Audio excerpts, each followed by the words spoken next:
الحمدللہ والصلاة والسلام علی رسول اللہ صلی اللہ علیہ وسلم وبعد۔ رسول اللہ صلی اللہ علیہ وسلم کا فرمان گرامی ہے، سیدنا ابو ہریرہ رضی اللہ عنہ راوی حدیث ہے، فرماتے ہیں رسول اللہ صلی اللہ علیہ وسلم نے فرمایا لا تجعلوا بیوتکم مقابر، لوگ اپنے گھروں کو قبرستان نہ بناؤ۔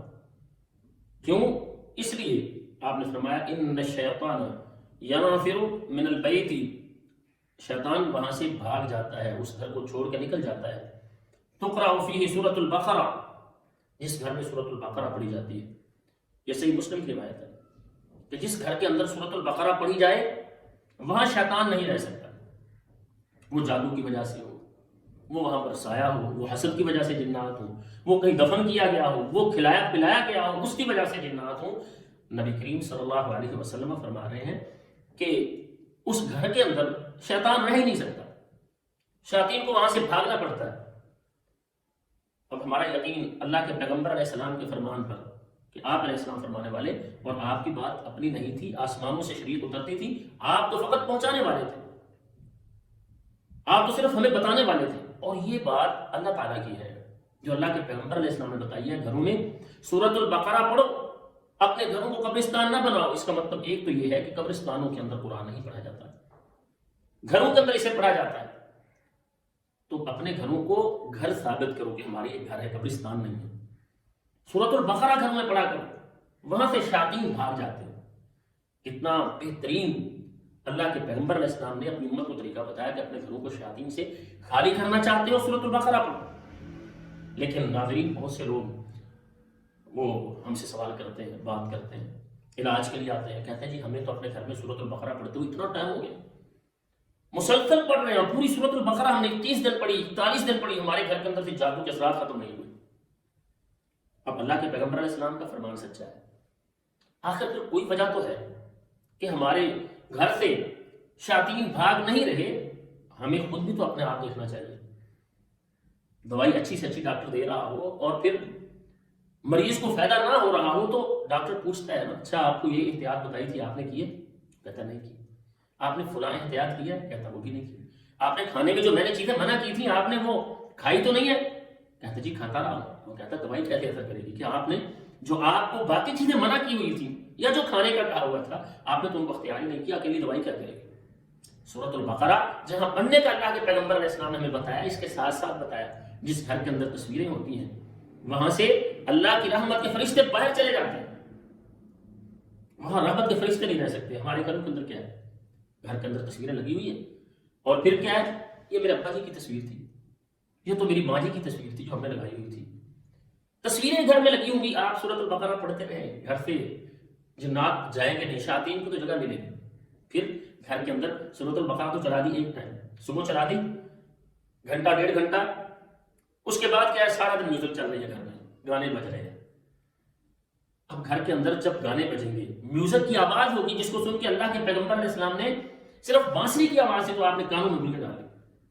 ہمارے گھر میں تو میوزک چل رہی ہے اور پھر کنجروں کے ڈانس چل رہے ہوتے ہیں، اور پھر کیا کہتے ہیں؟ مولانا ہم نے تو سورۃ البقرہ گھر کے اندر ہم پڑھتے بھی ہیں، ہم چلاتے بھی، ہمارے گھر سے تو شیاطین نہیں جاتے۔ اس گھر کے اندر سے تو رحمت کے فرشتے چلے گئے، ہم نے ان کو روانہ کر دیا کہ ہمارے گھر میں ہم تو ایسا عمل کر رہے ہیں کہ اس کے ساتھ رحمت کے فرشتے نہ آئے، ضرورت نہیں شاید ہمیں، میوزک گھر میں چلتی ہے تو آپ چلاتے رہیں سورۃ البقرہ، فائدہ نہیں ہوگا۔ اسی طرح سے بے پردگی اللہ تعالیٰ کی ناراضگی آتی ہے۔ رسول اللہ صلی اللہ علیہ وسلم فرماتے ہیں ایسا ہوگا، گانے والیاں گا رہی ہوں گی، عورتیں ایسی ہوں گی کاسیات عاریات، لباس پہننے کے باوجود ننگی ہوں گی۔ آپ فرماتے ہیں یہ جنت میں نہیں جا سکتی۔ ایک حدیث میں اللہ تعالیٰ ایسے لوگوں کو جہاں ایسی مجلسیں چل رہی ہوں گی اللہ زمین میں جلسا دے گی۔ اب ہم نے سورۃ البقرہ تو پڑھی، لیکن کیا باپرد ہماری بہن بیٹی گھر سے باہر جا رہی ہے، یا گھر کے اندر آنے جانے والوں کا وہ معاملہ ہے جن سے شریعت نے پردہ رکھا ہے، ہمارے گھر میں وہ چل رہا ہے؟ اس کو بھی چیک کریں، اگر یہ غلطی ہے تو اس کو دور کیا جائے۔ اسی طرح سے گھر کے اندر جو بے نمازی ہیں، نماز نہیں پڑھتے، بے نماز لوگ ہیں، اب کیا ہے 5 7 10 افراد ہیں گھر کے اندر، ایک بندہ تو نمازی ہے نہیں، اسے کہتا بھی کوئی نہیں، اور بعض اوقات کیا ہوتا ہے کہ بڑی کمائی لا کے دے رہا ہوتا ہے تو والدین اس کو نہیں پوچھتے کیونکہ پیسے بڑے لا کے دے رہا ہے۔ دیکھیں گھر کے اندر سے ایک شخص اگر چور کے ساتھ مل جائے، بتائیں اس گھر سے چوری ختم ہو سکتی ہے؟ ایک گھر کا فرد شیطان کے ساتھ ملا ہوا ہے جناب. آپ کے گھر میں سے اگر ایک شخص یوں ملا ہوا ہے اور باقی اس کو کہنے والے نہیں ہیں، شیطان تو آئے گا اس کی راہ سے. نصیحت کرے گھر کے اندر سے، اگر کوئی نماز کی کمی ہے اس کو دور کیا جائے. مستعینوا بالصبر والصلاۃ، اللہ کی مدد چاہتے ہو، سورۃ البقرہ آپ کے لیے فائدہ مند ہو، قرآن مجید کی آیات سے آپ کو شفا ملے، استعینوا بالصبر والصلاۃ، اللہ کی مدد آئے گی صبر اور نماز کے ساتھ.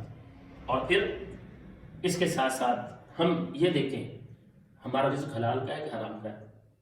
سود کا کاروبار ہے، رشوت دے رہے، اگر ایسا ہے سود کا کاروبار ہے، جھوٹ پر مبنی کاروبار ہے، رزق ایسا آ رہا ہے، پھر بھی ہمیں فائدہ نہیں ہوگا. پھر بھی فائدہ نہیں ہوگا کیونکہ ہماری دعائیں ہی قبول نہیں ہوں گی. سورۃ البقرہ کے ساتھ اللہ کی رحمت آنی ہے، ہماری دعائیں قبول نہیں ہو رہی. ہم سورۃ البقرہ لگا کے گھر میں مانگ کس سے رہے، یا اللہ شفا دے دے، مسائل سے نکال دے، ہمارے حالات اچھے کر دے. اور پھر اس کے ساتھ ساتھ والدین کی نافرمانی ہے. بندہ جی میں نے تو گھر میں سورۃ البقرہ چلائی ہے، اللہ ناراض ہے. نبی علیہ السلام فرماتے ہیں اللہ کی رضامندی چاہتے ہو تو رضا اللہ فی رضا الوالدین، والدین راضی ہوں گے تو اللہ راضی ہوں گے، اور اگر والدین ناراض ہیں تو اللہ ناراض ہے. آپ گھر میں سورۃ البقرہ چلاتے رہے تو فائدہ نہیں ہوگا، اللہ ناراض ہے. اس کے ساتھ ساتھ پھر دیکھیں حقوق، بہنوں کے حقوق ادا کر رہے ہیں، غاصب ہے، بہنوں کے حق کھائے ہوئے ہیں، قبضہ کیا ہوا زمین پر زکات دینے کو تیار نہیں ہے، کہتے ہیں ہمارے گھر سے مسائل نہیں ختم ہوتے، مسائل ختم نہیں ہوتے. ان معاملات کو ترک کریں گے جو رب کو ناراض کرنے والے ہیں، وہ اعمال اختیار کریں گے جو رب کو راضی کرتے ہیں، تو یہ حالات اللہ تعالیٰ درست کر دیں گے. یہ سورۃ البقرہ پورے یقین کے ساتھ گھر میں پڑھی جائے تو نبی علیہ السلام فرماتے ہیں اس گھر سے شیاطین بھاگ جاتے ہیں. جنہوں نے پورے یقین کے ساتھ اور اپنے اعمال ان کو اچھا کر کے اس کو اپنایا تو اللہ تعالیٰ نے اپنا فضل کر دیا ہے. ہمیں اپنا آپ بھی چیک کرنا چاہیے، ہر بات معالجین پر نہ ڈال دیا کریں. اللہ تعالیٰ سے دعا ہے اللہ تعالیٰ ہمیں بات سمجھنے کی توفیق دے اور عمل کی توفیق دے. السلام علیکم ورحمۃ اللہ وبرکاتہ.